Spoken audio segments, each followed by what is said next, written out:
Hi friends पुणी थे समस्त को स्वागत आपण चैनल सिटी स्टूडेंट को जदि आम देखा गतकाली मान्यवर हाईकोर्ट द्वारा एपरी एक राय आसाला जहाँकि संपूर्ण शिक्षक समाज पाई एक दुखर विषय तैयारी करिछि। तो निश्चित रूप में देखा ओडिशा सरकार यह केते शीघ्र इम्प्लीमेंट करुँच ना नाई बा जदि आप शिक्षकता करूँ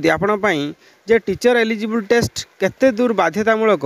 आउ ताहा पुणी जदि चाकरी अच्छा 2 वर्ष भितर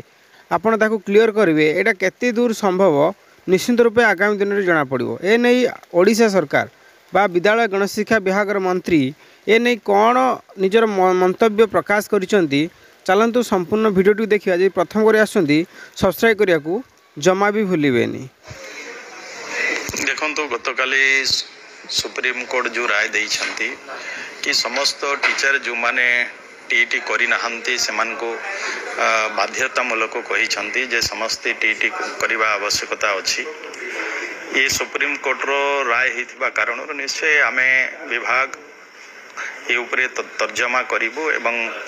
अलगा राज्य मन भी कौन सब करुछंती ताको आमे देखिबो एवं ताको देखिके तर्जमा करी परवर्ती समय रे आमे ताको कार्यकारी करबा निष्पत्ति नब। सर आप जानते सुप्रीम कोर्ट मध्य एक कथा कहते जो मानकर 5 वर्ष चाकरी थी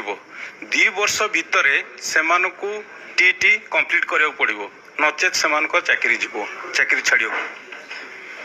देखो मु कहली कि समस्त टीचर जो माने 5 वर्ष रु कम अच्छी जार से रिटायरमेंट समय तो से टेट करने आवश्यकता नहीं किंतु जार 5 वर्ष रु ऊर्ध्व रही सर्विस पीरियडटा से माने टीटी करेंगे। ये कथा निश्चय सुप्रीम कोर्ट तांको राय रे कही तो आमे निश्चय देखिबा आरो परवर्ती समय रे आउ कोन होउची आमे आगो भी तर्जमा करिवो जे शिक्षक मानकर भी निश्चय स्वार्थ थिला पूर्वरु जो 2011 पूर्वरु जे टीटी रो व्यवस्था भी नथिला तांको से माने नियुक्ति पाई थिले तेणु किंतु वर्तमान सुप्रीम कोर्ट कहउछंती जे समस्त को टीटी करने को बाध्य देखा जाऊ आमे आको तर्जमा करी कि नहीं परवर्ती समय आमे पदक्षेप नब। सर आप जानते वर्तमान सुधा जदि आप देखिए केते शिक्षक ओटीटी वर्तमान सुधा करना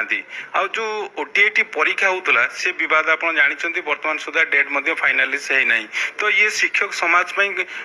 सरकार कौन पदक्षेप नवा दरकार है। देखो तो यहाँ को आमे पूर्वर भी जेहेतु टीटी को गोटे प्रकार बाध्यतामूलक करुछंती ताको दृष्टि रे रखी पूर्वर भी आमे टीचर मानकर सुविधा पाए आमे स्पेशल ओटीटी रो व्यवस्था ओडिशा रे आमे करिथिले। दुर्भाग्यपूर्ण जे किछि अघटन घटिला जहा फल रे वर्तमान हेई पारि नाही किंतु आमे देखुछु जे टीचर मानकर स्वार्थ को दृष्टि रे रखी जे आगामी दिन रे से माने भी केमती स्पेशल ओटीटी हबो ताको से माने फेस करिवे